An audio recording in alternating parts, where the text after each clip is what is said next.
Hi, you are watching Procurement and Supply Chain Live, and this next session features Mariam Saad, who is Director of Procurement for IT and Technology Services at Telus, and joining her also today is Ashifa Jumani, Director of Procurement for Corporate and Customer Products and Solutions, also from Telus. Now, Mariam studied business and completed a certificate at the McGill Executive MBA program in leadership and has worked across three of Canada's top industries, really: IT, natural resources, and telecoms. Mariam actively supports the Montreal Women's Network, sitting on the Business Development Committee Board for WBE. She also mentors supply chain and procurement professionals, as well as for Mosaic. That's a multilingual non-profit addressing issues affecting immigrants and refugees during their settlement and integration into Canadian society. Ashifa holds a BSc in Science from UBC, as well as over 20 years of experience in procurement at companies as diverse as American Express and Pfizer. After joining Telus in 2010, she was quickly promoted to Director of Procurement in 2013, leading a team that manages approximately $3 billion in annual spend. She's got a strong passion for sustainability, and that's made her an advocate on behalf of Telus, where she leads their supplier diversity program. So, should be a great session. Welcome to the show, Mariam and Ashifa. Thank you, Scott. You're very welcome. Now, I know you've got a presentation that you guys are going to run through, and then at the end of that, we'll come back and we'll have some questions as well. So first, over to you for the presentation. Thank you, Scott. Pleasure to be here again this year.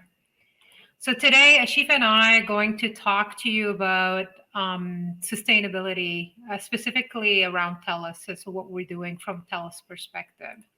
So why is sustainability important for Telus? At Telus, we are committed to leveraging our world-leading technology and compassion to drive social change and enable remarkable human outcomes.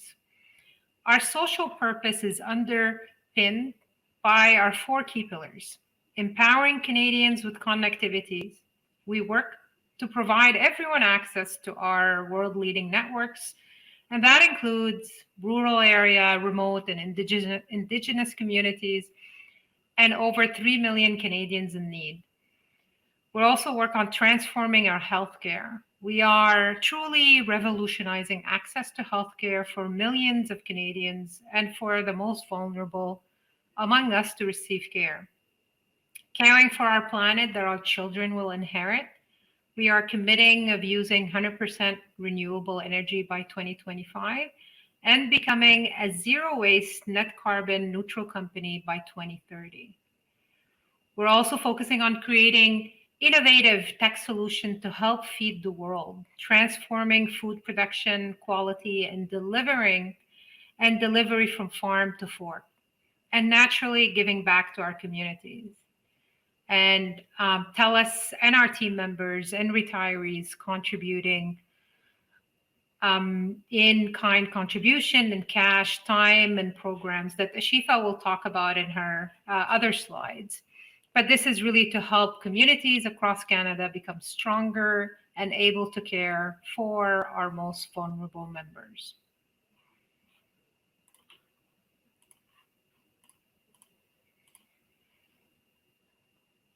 Purpose. Why is purpose good for business? So at Telus, our social purpose guides our strategy and acts as truly the blueprint of how we interact with our customers, communities, and each other. It drives all areas of our business, from where we're going to invest our capital to where we focus our research and development and how we ultimately create long-term sustainable value for our stakeholders. Today, our suppliers, customers, investors, even our team members are really more conscious of the social and environmental impacts their choices make. They increasingly choosing brands that drive positive social outcomes aligned with their core values. As an example, from a team member perspective, this helps with our retention, engagement, and recruitment strategy. And for our customers, as they demand and expect companies to tackle all these issues.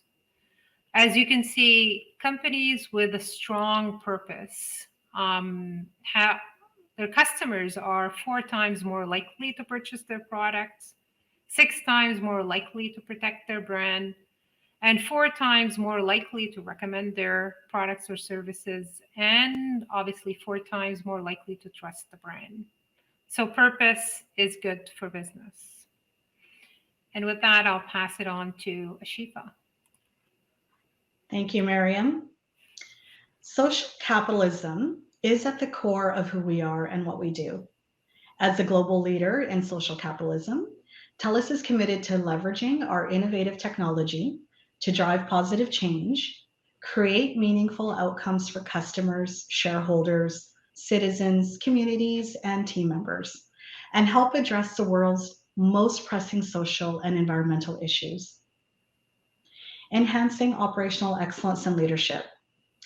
To affirm our compliance with regulatory requirements, Telus standards, and to maintain our ISO 14001 certification, we conduct regular site assessments and audits of our operations.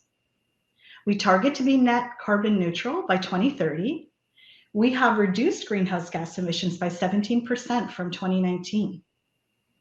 We target 100% of our electricity requirements effectively procured from renewable or low-emitting sources. We have signed 4 power purchase agreements, 3 that are solar and 1 that are wind-powered. We have established sustainability governance with accountability at the board level. The National Sustainability Council is a group of 20 people across the business who dedicate 10% of their time to support the integration of sustainability into our culture. Expand sustainability integration and advocacy. We have targeted efforts within our supply chain and procurement teams that include the reduction of Scope 3 emissions. We have a focus on circular economy that includes 5% annual reduction in total material discarded to landfill. We have a recycling program for our set-top boxes that are returned from our customers, refurbished, and then redeployed. We have a Bring It Back program to recycle our cell phones, as well as our mobile clinic, which repairs and refurbishes our customer electronics, keeping the devices out of landfills. All areas of our company are rallied to support sustainability initiatives, including, for example, our finance team that are included in A4S, which is the Accountants for Sustainability, with sponsorship from our CFO. Growing our business and strengthening our brand. We recently submitted our sustainability and ESG report and have won many awards for the work being done by Telus on the sustainability front, including DJSI, Corporate Knights Global 100, and a special shout out to Sustainability Top 100 Companies, where Telus ranked number 8. In terms of sponsorships, one of our goals by 2025 is to issue grants exceeding $55 million by the Telus Future Friendly Foundation. Since the inception, Telus has provided $25 million in grants.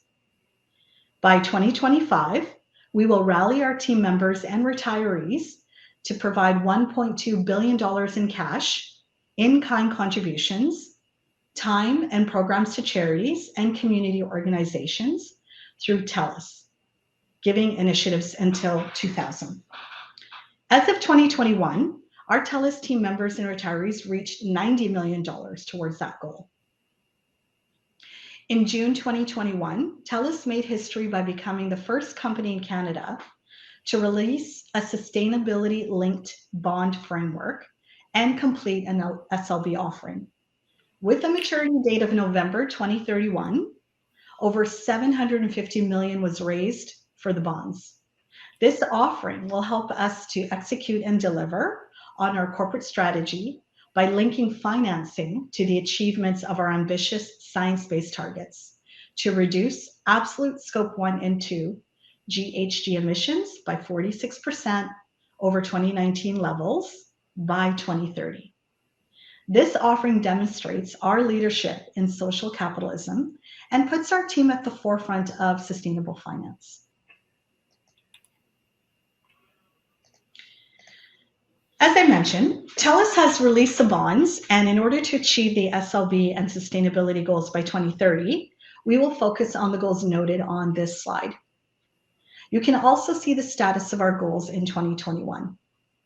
To point out a couple of them, as I mentioned earlier, we will procure 100% of our electricity through our solar and wind operations. We are at 65% towards our goal. A focus on circular economy and fleet operations will help us to reach carbon neutral by 2030. TELUS has always been a hybrid work from home company, and we are evolving our offices to become more collaboration spaces and continue the work from home program for employees who prefer that style of work. This has helped us to reduce Scope 3 emissions from travel and commuting. In 2019, we began our work on Scope 3 emissions reduction with a few of our key suppliers. Mariam will tell you more about that in the next slide. Thanks, Ashifa. So this is what TELUS program regarding our timeline for our Green Supplier Program initiatives. As you can see, we're on track for the first two programs. A procurement organization can really build on these foundations by taking a holistic approach to the development of new ESG-focused data, processes, and capability. Such an approach would involve three basic steps, which together make sustainability and ESG as a whole simply part of the way the company does business, starting with what it procures and ending with what it sells and how it supports its customers. So there are three things that any organizations can start, doing now. The first thing is really determining the baseline and how far you want to go. So that's really around understanding and quantifying your organization's current ESG footprint, identifying the most significant risk area and improvement opportunities, determining what matters most in the context of the company's overall ESG agenda, and set goals and target for sustainable procurement. Next, establish the core and drive value creation initiatives. So that's around defining ESG metrics and policy that will be integrated into the organization standard supplier selection, procurement, and supply chain management processes. This is really where Ashifa and I are deeply involved in our organization's ESG initiatives. In parallel, select a number of top priority ESG themes and address them via in-depth cross-functional innovation and improvement initiatives, such as collaborating with your value chain partners to decarbonize emission-intensive areas of the supply chain. So as Ashifa mentioned on her previous slides, we've been working heavily with our top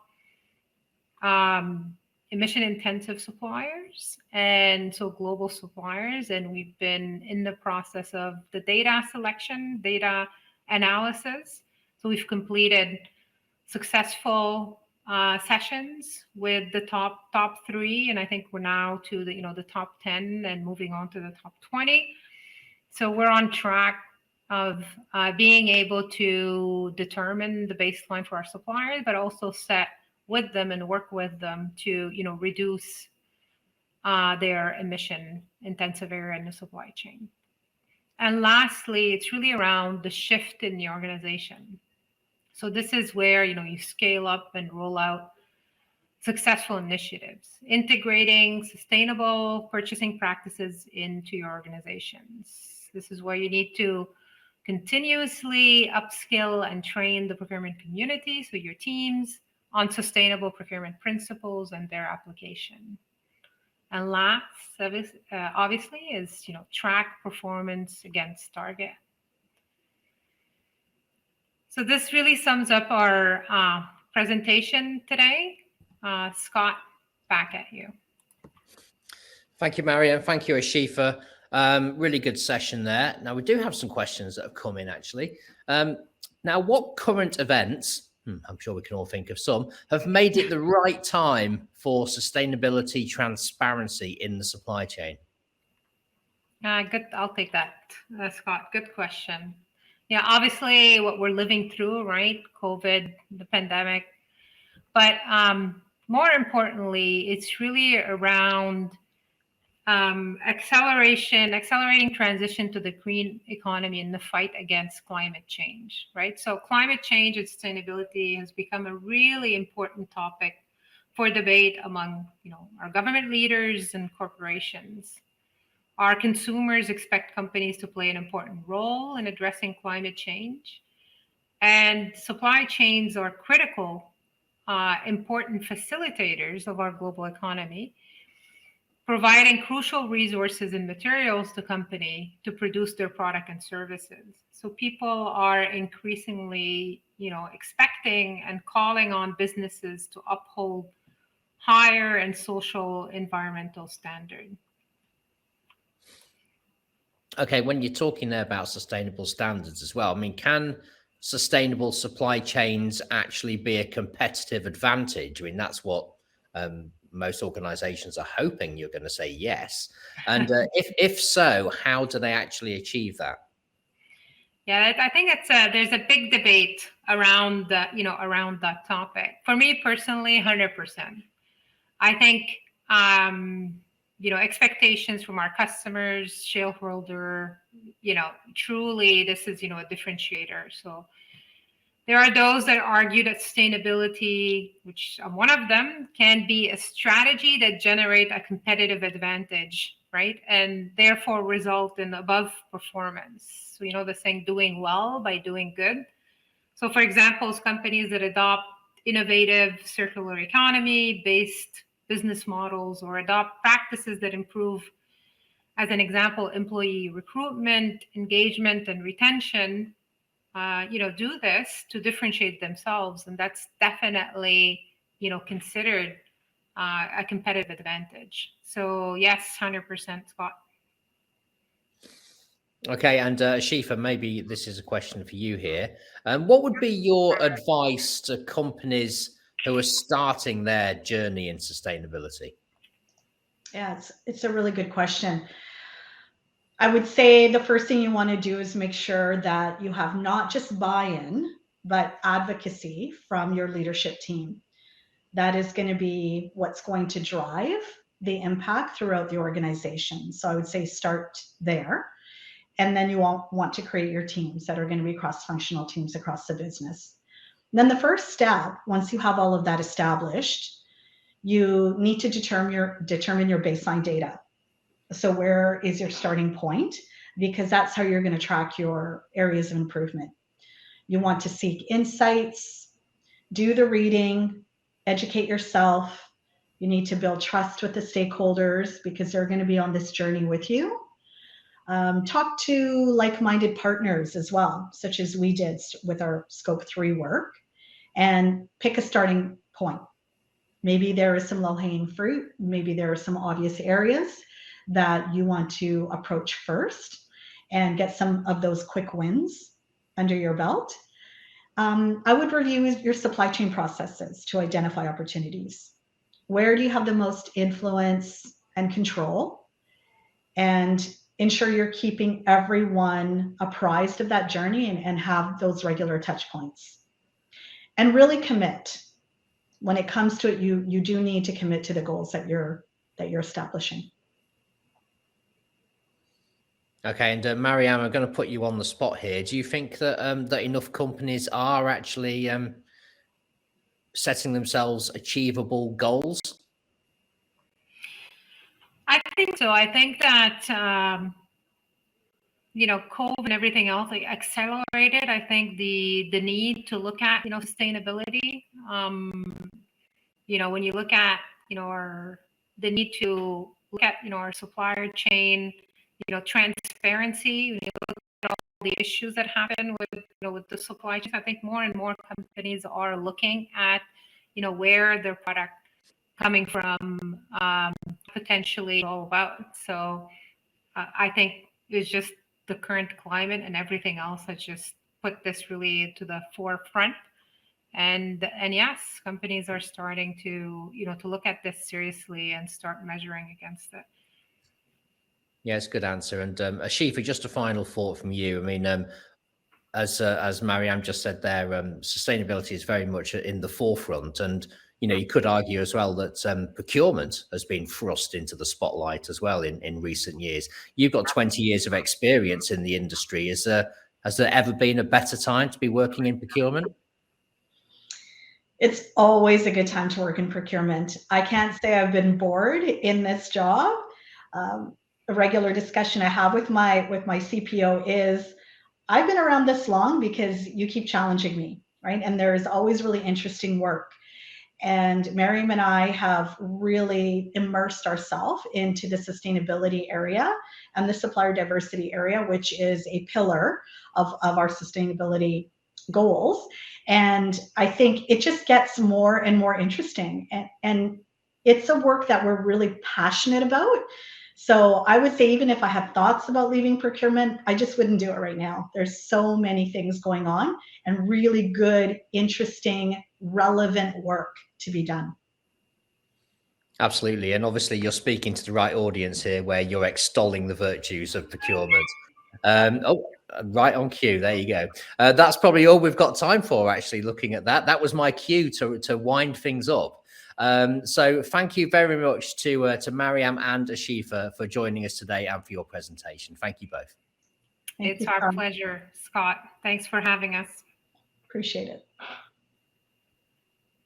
Okay, great session there from Mariam and Ashifa. And as always, I say, if you have any questions for any of our speakers, you can engage with them directly by downloading the event app. That is Umbrella.